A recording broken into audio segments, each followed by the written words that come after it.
નમસ્કાર દર્શક મિત્રો, એસડી ન્યૂઝ ગુજરાતી ચેનલ પર આપનું સ્વાગત છે અને હું આપની સાથે વૈશાલી પોબારુ કરીશું નજર આજના સમાચાર પર. ભરૂચ ક્રાઇમ બ્રાન્ચે Ahmedabad Mumbai bullet train project bridge નીચેથી વિદેશી દારૂ ભરેલ કાર ઝડપી 2 આરોપીઓની ધરપકડ. ભરૂચથી આમોદ જતા road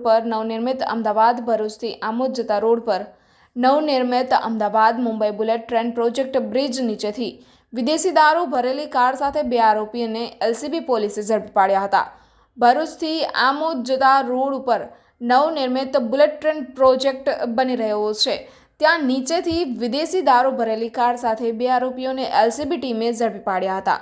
Bharuch LCB PSI DA તુવેર અને તેમની ટીમ સાથે ખાનગી વાહનમાં નાઇટ પેટ્રોલિંગમાં હતા અને તે દરમિયાન બાતમી મળી હતી કે એક ગ્રે કલરની Maruti Alto car number GJ15CB 8387માં વિદેશી દારૂ ભરી ભરૂચથી આમોદ તરફ જનાર છે.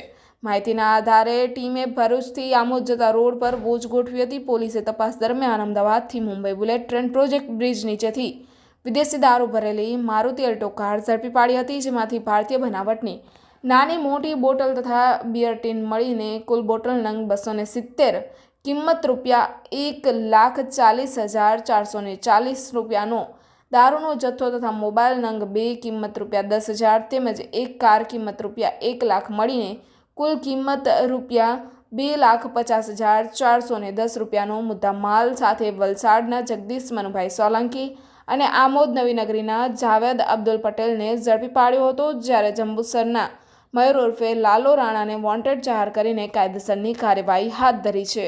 Reporter Jayesh Prajapati, SD news Gujarati, Bharuch.